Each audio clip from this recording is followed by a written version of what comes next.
था राजा नल, उसके हाथी को खुजली हुई। उसने वैद्य को बुलाया।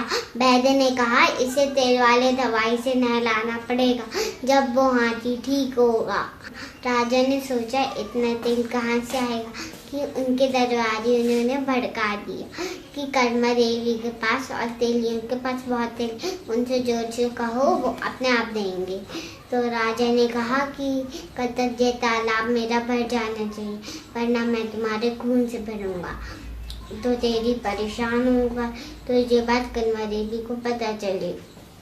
कर्मा देवी ने भगवान से प्रार्थना की तो उनने एक मटका सौंपा भगवान, जो भी उसमें चीज भरे तो वो खाली नहीं होती थी। तो कर्मा देवी ने उसमें तेल भर दिया, फिर वो खाली नहीं हुआ। राजा से कर्मा देवी ने कहा कि तुम मेरे घर से लेके तालाब तक नाली बनाओ, तुम्हारा तालाब भर जाएगा। तो राजा ने नाली बनवा दी, तेल बहाया तो धीरे धीरे धीरे धीरे धीरे तालाब भर गया। जब तालाब भर गया तो उस हाथी ने नहा लिए तो राजा बहुत खुश हो गया।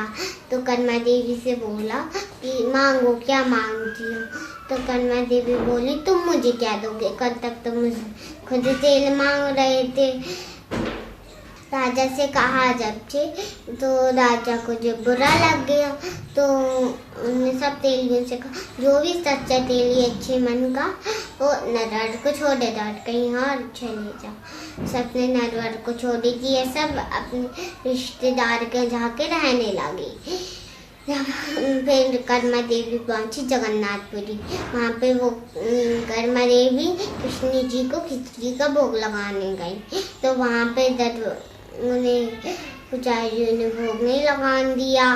तो कर्मा देवी बोली मुझे लगा लेने दो, जब तक मैं नहीं खाती, जब तक मैं भगवान को भोग नहीं लगाती मैं भी नहीं खाती। तो नहीं माना, भगा दिया। तो ये बात जगन्नाथ जी को अच्छी नहीं लगी। तो जगन्नाथ जी भी उनके पीछे पायल बजाते हुए चले गए।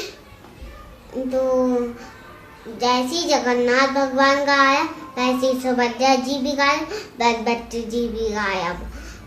जब सब गायब हो गए तो पुजारी ने मंदिर खोला, उन्हें भगवान नहीं मिले। तो वो दौड़ते राजा के पास आए। पुजारी, एक बूढ़ी अम्मा आई थी, वो कह रही थी मुझे भूख लगा लें, तो हमने से नहीं लगाएंगे। तो वो बोली बूढ़ी अम्मा कि जब तक मैं नहीं लगा लेती, जब तक मैं भोग नहीं लगा लेती मैं भी नहीं खाती।